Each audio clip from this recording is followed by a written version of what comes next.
Assalamualaikum warahmatullahi wabarakatuh. Kami dari kelompok 7 akan membahas Undang-Undang Nomor 13 Tahun 2011. Sebelumnya perkenalkan, saya Arya Yoga Prastya dan selanjutnya Nur Latifah, Elmai Putri, Muhammad Minhajul Firdaus, Mala Sinta Nuria. Sebab kami terbagi menjadi 4. Yang pertama, pasal yang berkesesuaian pada Undang-Undang 1945 Amandemen 1-4. Yang kedua, substansi pasal yang berkesesuaian. Yang ketiga, peraturan perundang-undangan lain yang merujuk ke peraturan tersebut. Yang keempat, implementasi pasal di masyarakat.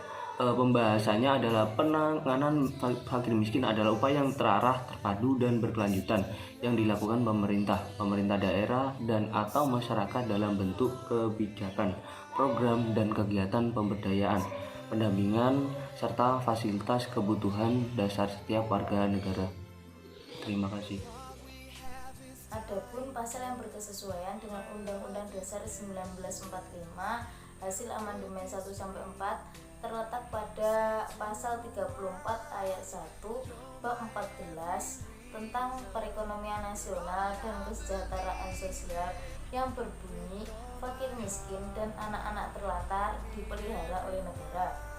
Adapun pasal tersebut berkesesuaian dengan UU Nomor 13 Tahun 2011 tentang penanganan fakir miskin. Adapun berbunyi penanganan fakir miskin dilaksanakan secara terarah, terpadu, dan berkelanjutan oleh pemerintah daerah, dan masyarakat.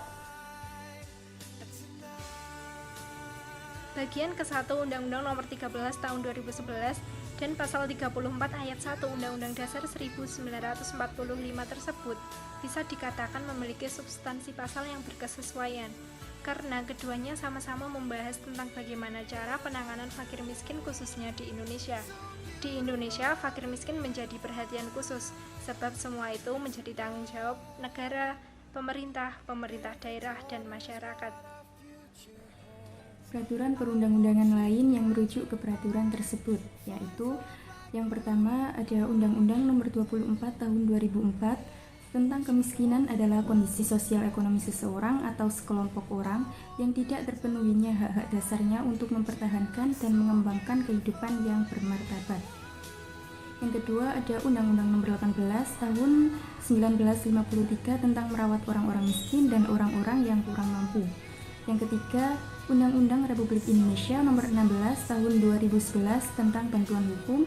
Yang keempat, Undang-Undang Nomor 24 Tahun 2011 tentang Badan Penyelenggara Jaminan Sosial. Yang kelima, Undang-Undang Nomor 11 Tahun 2009 tentang Kesejahteraan Sosial. Yang keenam adalah Peraturan Republik Indonesia Nomor 166 Tahun 2014 tentang Program Percepatan Penanggulangan Kemiskinan.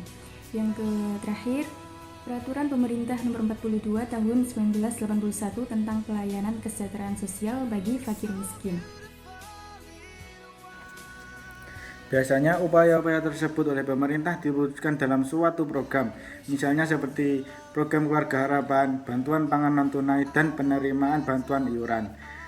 Kemudian implementasi yang tidak sesuai di masyarakat. Namun, program-program tersebut dalam masyarakat sering dirasa kurang tepat sasaran.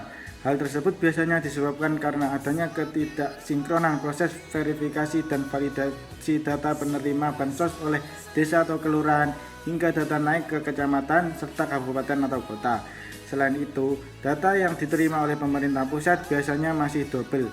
Misalnya, bantuan dalam bidang kesehatan, data masyarakat calon peserta penerima BPJS KIS masih banyak yang double dan banyak nama yang tidak sesuai dengan nama asli daripada penerima bantuan tersebut, menyebabkan sulit untuk memverifikasi. Sekian presentasi dari kelompok kami, kurang lebihnya mohon maaf. Wassalamualaikum warahmatullahi wabarakatuh.